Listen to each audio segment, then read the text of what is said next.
Allô tout le monde! Aujourd'hui, mon conseil que je vous donne. Conseil du jour, conseil de la minute, là, dépendamment c'est quand vous regardez ces vidéos-là, si c'est en rafale ou non, ou si je vous les poste à chaque semaine ou à chaque jour, j'ai aucune idée encore ce que je vais faire. Tu sais, en temps de confinement, ou même quand vos enfants arrivent de l'école ou de la garderie, tu sais, tous les bricolages, là. Je m'excuse, ça me pique. Oh. Hum, on en ramasse des bricolages. Puis là, moi, je sais que ces temps-ci, en confinement, ben mes enfants, moi, ils adorent faire du bricolage. Ils adorent faire plein de beaux dessins, plein de beaux cœurs. Puis je reçois tout plein de beaux cadeaux. Plein de beaux cadeaux. Je me sens pas mal gâtée. Que je sais pas trop quoi faire avec.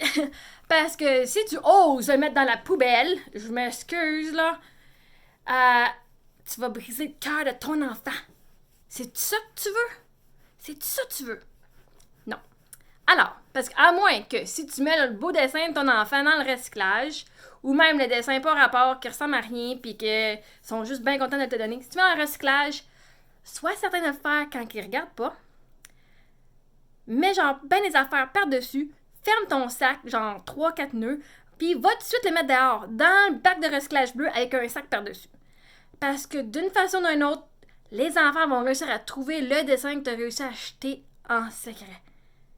Puis là, tu te pognes à ouvrir ton sac, puis elle dit OK, on va regarder. Donc, pour remédier à ça, ce que j'ai commencé à faire, et en fait, c'est quand mes filles ont été à Montessori qu'ils ont commencé ça, les deux ont un cartable. Les deux, ils ont commencé à avoir un cartable sur un portfolio. Fait que tous les dessins qu'ils faisaient là-bas, ben, ils mettaient dans leur portfolio. Puis là, j'ai une pile ici, là.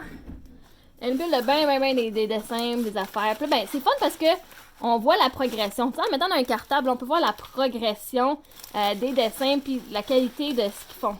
Là, j'ai une bonne gang à faire des trous dedans puis à mettre dans le cartable, mais quand on le met dans le cartable, là, faites des trous, comme 3 trous. Mettez dans le cartable, fait que de même, les plus vieux vont en arrière, puis là, ben, les nouveaux vont en avant. Et ben comme ça, ben tu peux pas te faire chialer dessus. Puis ça prend pas une boîte comme ça c'est tout des souvenirs. Ça prend pas une boîte juste de dessin. Fait que comme ça, tu te libères à mettre de l'espace dans la maison. Puis dans 20 ans, tu vas pouvoir dire « c'était tellement bonne! » Moi, j'adore les souvenirs. Fait que moi, ça me dérange pas. Oui, ça prend de la place, mais c'est pas grave. Je vais me débarrasser de plein d'autres affaires avant de me débarrasser de leurs souvenirs.